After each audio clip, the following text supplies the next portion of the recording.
और सीधे चलेंगे छत्तीसगढ़ विधानसभा के बजट सत्र की कार्यवाही जारी है। जल जीवन मिशन के काम को 2024 तक पूरा किया जाना चाहिए था और इसलिए भारत सरकार ने अभी बजट में उसकी अवधि की वृद्धि की है। बजट में घोषणा हुई है कि ये योजना 2028 तक बढ़ाई जाती है। इस दौरान भारत सरकार योजनाओं की जानकारी समीक्षा करके कर रही थी और इसलिए आने वाले समय में नए बजट में 67,000 करोड़ का प्रावधान भारत सरकार ने किया है। तो निश्चित रूप से हम उम्मीद करते हैं कि भारत सरकार से आने वाले समय में राशि आएगी और जल जीवन मिशन के काम को पूरा करने का होगा। मतलब ये है कि अब तक माननीय केंद्र सरकार की ओर से आपको 2158 करोड़ रुपए की राशि प्राप्त नहीं हुई है, सही है ना? मैंने पूछा था सही है गलत, इतना ही बता दे। चलिए दूसरे प्रश्न की ओर आता हूं मैं। मेरे भाग क के उत्तर में आपने स्वीकार किया है कि मैंने पूछा था कितने प्रतिशत व्यय हुए, तो आपने इसके लिखित उत्तर बताया है कि केवल घरेलू नल कनेक्शन में 80.3% पूर्ण हुआ है और राशि 51% व्यय की गई है। तो राशि की भुगतान या तो आपने की नहीं है, अब 50% राशि में ही आप 80% काम कैसे करा लिए, ये जानकारी दे दीजिए। माननीय अध्यक्ष महोदय, व्यय 51% हुए हैं जो हमारी लगभग 26,000 करोड़ का जल जीवन मिशन है और ये केवल नल कनेक्शन का 80% कहा है। अन्य कंपोनेंट भी हैं, उन कंपोनेंट को सारा मिलाएंगे, यदि काम को टोटल करेंगे तो एक तो उसका मूल्यांकन जरा कठिन है कि कितने प्रतिशत कुल मिला के काम हुए हैं।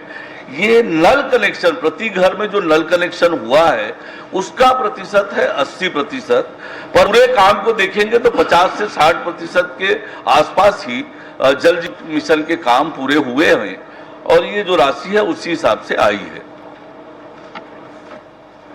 माननीय मंत्री जी, आपने टंकी का कार्य बताया है कि 41,283 जगह पानी की टंकी का निर्माण हो रहा है, उसका प्रावधान है। और मैं जहां तक समझता हूं प्रदेश में राजस्व ग्राम 2,255 के आसपास है।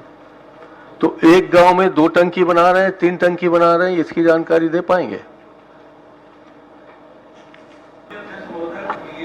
मिशन अलग अलग पारा टोला मोहल्ले के लिए भी अलग अलग व्यवस्थाएं बनी है और इसलिए कुल मिलाकर हमारी जो जल जीवन मिशन की योजना है, स्वीकृत योजनाओं की संख्या है 29,126 और इसलिए ये आंकड़े आ रहे हैं और इसलिए टंकियों की जो संख्या है वो 41,000 है और 41,000 में जैसे मैंने बताया कि पूर्ण टैंक जो हो गए हैं और जिसमें पेयजल प्रारंभ हो गया है उसकी संख्या है 19,599, यानी जो लक्ष्य है उसका 47.5%।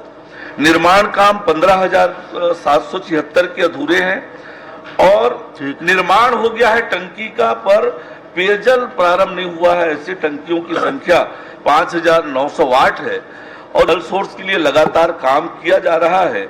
आने वाले समय में इस योजना को। माननीय अध्यक्ष महोदय, आपने ये बताया है कि अंतिम प्रश्न केंद्रांश और राज्यांश मिलाकर योजना की कुल राशि 26,465 करोड़ और 74 लाख है। इसमें से अब तक कुल 13 करोड़ ही भुगतान हो पाए हैं, व्यय हो पाया है। तो बाकी आपके काम हो गए हैं और आप गांव में काम करने वालों को भुगतान नहीं कर रहे हैं, ऐसा प्रतीत होता है। तो मुझे स्पष्ट करें कि क्या ये सही है कि काम हो गए मगर लोगों को भुगतान नहीं मिल रहा है?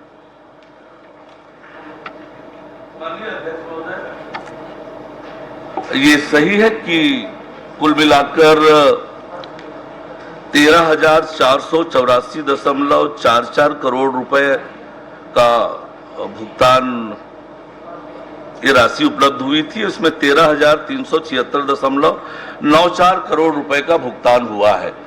जहां तक ठेकेदारों का बात है, भुगतान एक सतत प्रक्रिया है।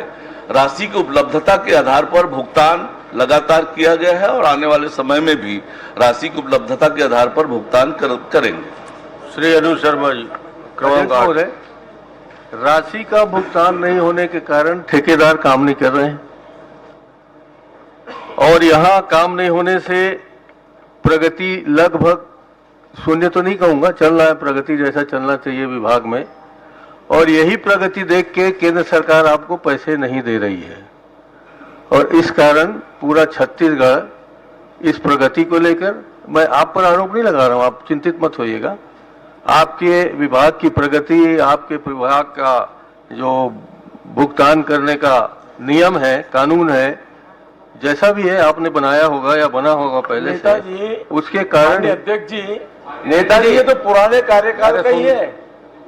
मैं तो कह रहा हूँ ना, हमें क्या दिक्कत है पूरा। अभी डबल इंजन अभी की बात, लेकिन ये जितना भी क्रम है वो पुराने कार्यकाल के हैं, इसीलिए छत्तीसगढ़ की जनता भुगत रही है। माननीय नेताजी, उस समय तो कोई एक चीज का फैसला नहीं कर पाया अपन। क्रम नहीं, कार्य। राजेश जी एक मिनट। माननीय नेताजी, वो बाजू वाले की करने का फल सामने वाला भोग। देखिए सब लोग टाल मटोल बस करिए, सुन तो लीजिए। काम अभी चल रहा है, अभी पैसे भुगतान करना है, अभी आपकी सरकार है।